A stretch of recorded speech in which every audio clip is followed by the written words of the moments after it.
இந்த வீடியோவில் நம்ம மேட்ரிக்ஸ் அண்ட் டிட்டர்மினன்ட்ஸ் டாப்பிக்லேருந்து ப்ராப்ளம் சால்வ் பண்ண போகிறோம். நீங்கள் சிபிஎஸ்சி ஸ்டூடெண்ட்டாக இருந்தீங்கன்னா உங்களுக்கு 12th ஸ்டாண்டர்டில் மேட்ரிக்ஸ் அண்ட் டிட்டர்மினன்ட்ஸ் பார்த்துருப்பீங்க. 10th இருந்தீங்கன்னா நமக்கு மெட்ரிக்காக இருந்தீங்கன்னா நமக்கு 10th ஸ்டார்ட் ஆகிடும். அதில் டிட்டர்மினன்ட் அப்படிங்கிற கான்செப்ட் வந்து 11th நமக்கு ஸ்டார்ட் ஆகும். இதெல்லாம் நீங்கள் ரெஃபர் பண்ணிக்கோங்க. இப்போ ப்ராப்ளம் பாருங்கள். What is the value of the determinant of the inverse of the matrix? ஆக்சுவலாக இங்கே நமக்கு ஒரு மேட்ரிக்ஸ் கொடுத்துருக்காங்க. அந்த மேட்ரிக்ஸோட டிட்டர்மினன்ட் கேட்கல.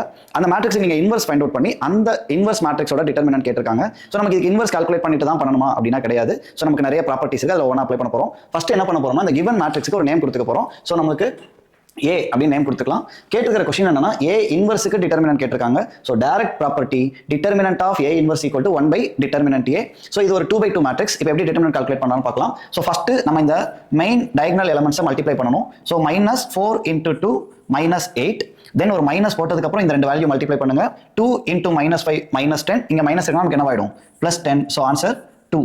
டிட்டர்மினன்ட் ஏ வேல்யூ 2 இருந்ததுன்னா டிட்டர்மினன்ட் ஏ இன்வர்ஸ் என்ன 1 by டிட்டர்மினன்ட் ஏ. ஸோ நமக்கு 1/2 அப்படின்னு கிடைச்சிரும். ஸோ அவ்வளோதான். ஒரு இன்வர்ஸ் மேட்ரிக்ஸுக்கு எப்படி நீங்கள் டிட்டர்மினன்ட் கால்குலேட் பண்ணால் இந்த மாதிரி டேரக்டா ப்ராப்பர்ட்டிஸ் வந்து அப்ளை பண்ணிக்கலாம். ஸோ இந்த மாதிரி நிறைய வீடியோஸ் நீங்கள் பார்க்கணும், நிறைய ப்ராப்ளம்ஸ் கற்றுக்கணும்னா அக்னி டிஃபென்ஸ் அகாடமி மாதிரி யூடியூப் சேனல் சப்ஸ்கிரைப் பண்ணிக்கோங்க. கண்டினியூஸாக வீடியோ பாருங்க, உங்களுக்கு ரொம்ப யூஸ்ஃபுல்லாக இருக்கும்.